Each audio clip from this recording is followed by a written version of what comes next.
Hello, friends. Welcome. Say hello, happy home. I'm happy to be here with you today on this Wednesday, July 1st, 2026. Coming up on the 250th anniversary of our great nation. So hopefully people, protesters and naysayers and communists, everybody will, put our feelings aside and, look at the true meaning and understand that you have the right to be an abhorrent human being here in the United States because of that Constitution that was enacted 250 years ago. But that's not what I want to talk to you about today. What I want to talk to you about today, I got a couple of things I want to talk to you about. We're going to talk about the produce controversy and the great safety concerns and things to look for. But first, I want to talk to you about something that happened yesterday. So the Supreme Court is they're rocking out their decisions now because they're going to be coming up to their big summer break, and they want to get all of these unanswered questions resolved. And one of them was the birthright citizenship. And what I noticed right off the bat is that the media pundits and news outlets aren't really, well, the ones that I've heard from have not, local and national, are not expanding and explaining truly what's going on. So people are they're gonna start getting angry and riot and go after people, and you don't want to do that. So the 14th Amendment, the 13th Amendment freed the slaves. The 14th Amendment verified and dictates that the slaves and children born of slaves are American citizens. They're under the jurisdiction of the United States. And I'm not surprised that they ruled to uphold birthright citizenship, because there's I see three prongs here. The first one is that if you go all the way back to the beginning, the Europeans came here. We seized the lands from Native Americans. We seized the lands from Mexico and Spain, and even France owned Louisiana, for God's sake. So there are many parts of the U.S. that actually didn't belong to the U.S. initially.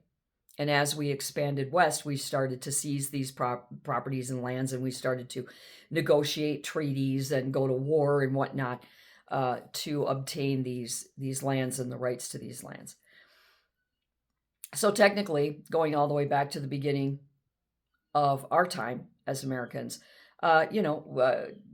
we would be hypocrites to say otherwise, that if you were born here, you're an American, because that's what we dictate.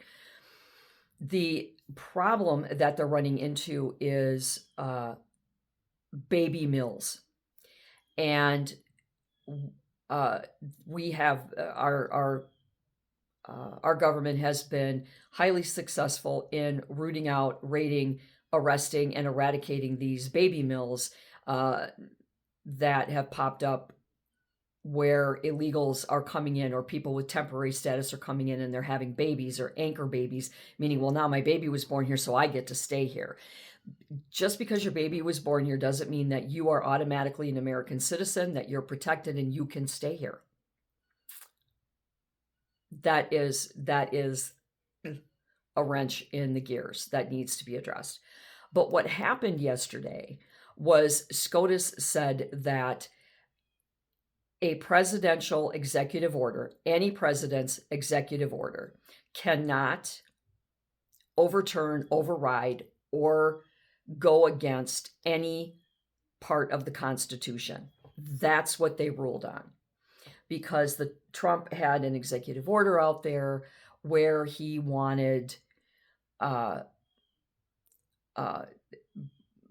he wanted it basically put into his hands that that whether your baby was born here or not, you had to go.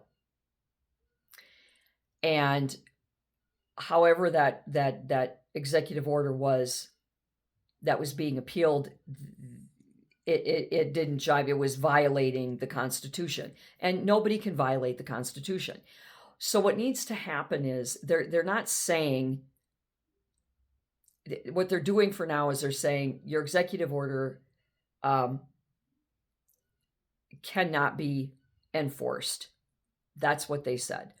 An executive order of Trump's cannot be enforced because it violates the 14th Amendment of the United States Constitution. And no president can do that. And no supporter of any president, whether you're a Trump lover or a Trump hater. You should all understand this. They weren't saying that that this is forever and it's never going to change. They're saying an executive order that was presented is not enforceable. That's what they ruled on yesterday. That's what the media and the social media pundits are not telling you. Now, what they did say, and what Speaker Johnson said and others have said, is that the next steps for Congress and for the presidency is to start looking at reviewing and updating the 14th Amendment. Amendments can be removed, added, changed, morphed at any time, but it takes an egregious amount of work, voting, research. Then it's got to go to Scotus. That's why we have Title IX. That's why women have rights that they got in the 70s. That's why women have been able to vote, because the Constitution was amended. The Constitution had additions added or things changed with the Constitution, but it takes an incredible amount of time and work to do that. So Scotus wasn't saying that Trump can't deport people, that he can't enforce immigration as it is. What they're saying is that this specific executive order that he wanted enacted and enforced violates the 14th Amendment of the Constitution and cannot happen. Okay? So, but we have our immigration courts and our immigration enforcement have broad authority. Now, they have to follow federal law, and they have to allow people in or refuse people entry based on the criteria that has been set forth by the United States Constitution with regards to immigration. And they can continue, to enforce reasonably the immigration rules and laws of our nation. Now, immigration enforcement, there's all kinds of places, little holes in the wall here that Marco Rubio and our administration can fill in. They've been very aggressive at deporting individuals who don't belong here, dangerous individuals, but they're also revoking visas and green cards and whatnot of people that just really don't have the right to be here. And they're working diligently with what they have available in their toolbox, so to speak, to enforce immigration and clean up the immigrant populations that are here. And they're doing the best with what they have. So people that are going to panic and get crazy about this has been going on for decades and decades and decades and decades, where people have come here. They are not legal to be here. They might have temporary status of some sort. There might be a reason why they're here, or they may have snuck through the border and had a baby and whatnot. And then that baby is grown up now, and that baby is an American. They have a Social Security card. They pay taxes. They work. They do everything. And so it's not as cut and dry as you're illegal, you're legal, you're illegal, you can't be here. And what the executive order, it's my understanding, wanted to do was, whether your kid was born here or not, they were going to toss you over the border. The issue was what to do with the kids. And there was a lot of alarm. I believe it was last year. A couple of women had been deported and their babies had been born here, and they had to take their babies with them. And what do we do with the babies? That's another question. If you come here and you are on temporary status and you violate that, or you become illegal by way of status or action, and while you're here you have a baby, and the feds catch up with you and you're scheduled for deportation. What do we do with the kid? Are we supposed to send an American baby back home with the parents to their home, to a different place? Are we going to honor dual citizenship for them, or what's going to happen to them when they go to the border? Is their country unfriendly to Americans? Are they going to say, no, your American baby can't be here? Are they going to abandon that child? Is that child going to be forced into a foster care system that is so overburdened already that it's on the verge of collapse? So there are a lot of questions here. And what the Supreme Court was doing was addressing the first layer of this issue with the Trump administration, which is your executive orders. You can't enforce an executive order that violates or goes against any part of the United States Constitution. That's what they were voting on. That's what they were talking about. The very complicated and convoluted issue of anchor babies is being addressed on many, many levels of immigration. And immigration enforcement has been extremely successful in taking down and eradicating many, many, many baby mills and putting a stop to this. And I think what they're doing, and in the cases of the two women that came over from Mexico that were illegal, I think they were given the option of leaving their baby with a lawful family member who was legal to be here and was willing to care for the child, and then they went back home, or they were given the option to take the baby with them. And here's the other thing you have to keep in mind. When somebody is deported, depending on what the issue is, if it's a green card issue, if it's they overstayed their visa, typically in those kinds of situations, they're tossed back over the border, but they can return. As long as they have the right paperwork, they've gone through the right vetting system, they can come back. So it's like if a 16-year-old commits a crime in their car a few weeks after getting their license and they end up losing that license, they're not told they can't have a license for the rest of their lives. They're told, when you have completed your community service requirements and you've paid your fines, then you can, acquire a license again. So these individuals that were given the option of taking their anchor babies with them or leaving them here, they also have the option of coming back. They just have to do it legally. They have to get their paperwork renewed. They have to, correct what needed to be corrected that's going to get them temporarily deported. Unless you're a hardened criminal, you're a wanted terrorist, anything like that. Of course, there's expulsion from the U.S. where you cannot come back at all under any circumstances. So before people start going after Chinese individuals in the streets, before they start screaming and hollering, get the immigrants, or any of the crazy nonsense that goes on, or the other side decides to celebrate thinking that anybody can come over here and have a baby and you're automatically an American citizen, you are wrong. And you are just going to aggravate an emotionally charged situation, because that's not what happened yesterday. And we all need to keep cooler heads, and we all need to understand that our immigration process is incredibly complicated. It's twisted and knotted up within itself, not just bureaucracy, but humanity and amnesty and our constant infighting with other nations, and our conflicts that bump up against other nations and cultures and things. There's just so many tentacles on immigration that it's not a cut and dry where you can just say, oh, nope, you can't do that. Nope, you can't do that. Because ultimately, all of us, our ancestors, were illegal at one point in time. Our ancestors, unless you're Native American,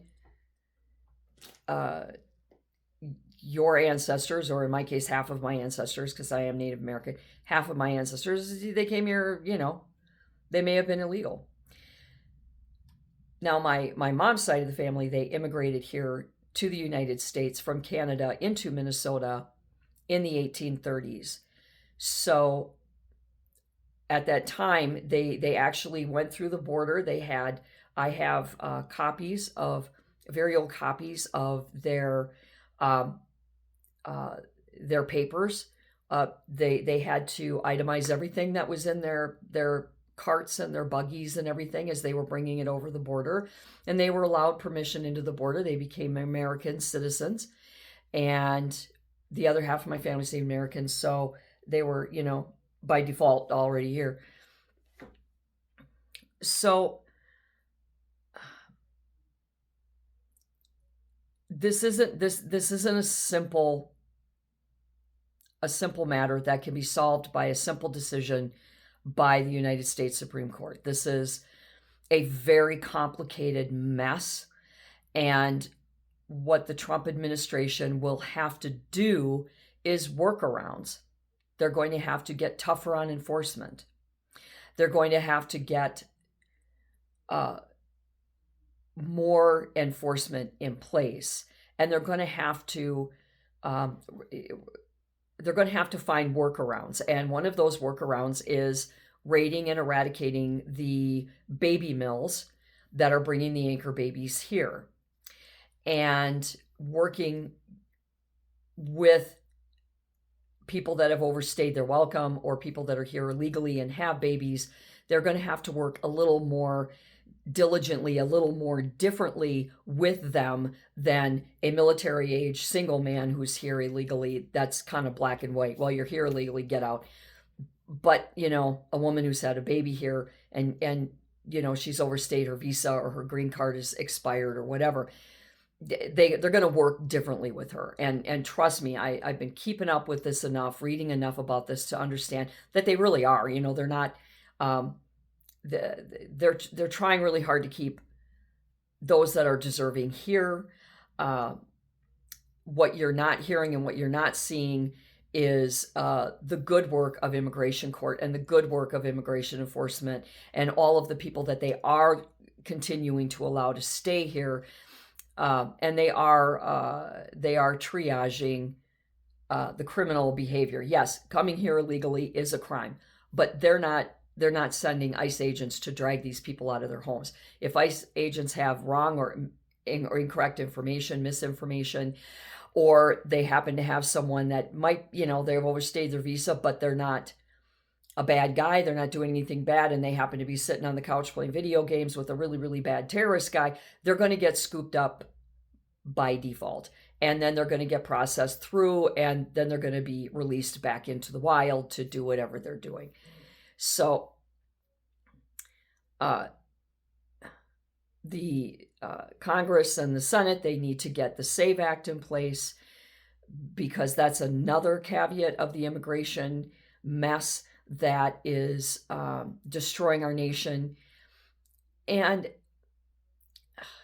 once the government starts to come up with clever workarounds where they can continue to enforce immigration reasonably and effectively, and until such a time that the Supreme Court can address the 14th Amendment, break it down, and make any changes that need to be made to it, they need to be creative.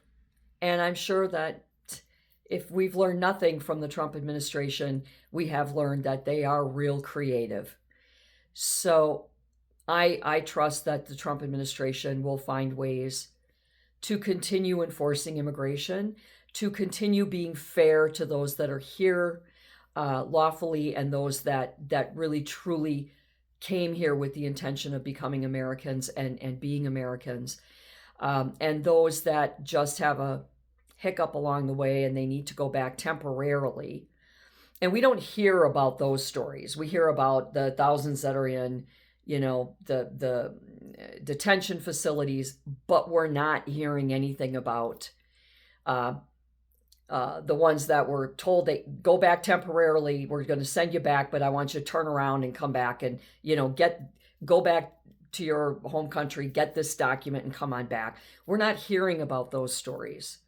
We're not hearing about the success stories. We're not hearing about the ones that get temporarily detained and then they find out that they're actually doing everything right and they let them go. We're not hearing about any of that. We're only hearing the bad.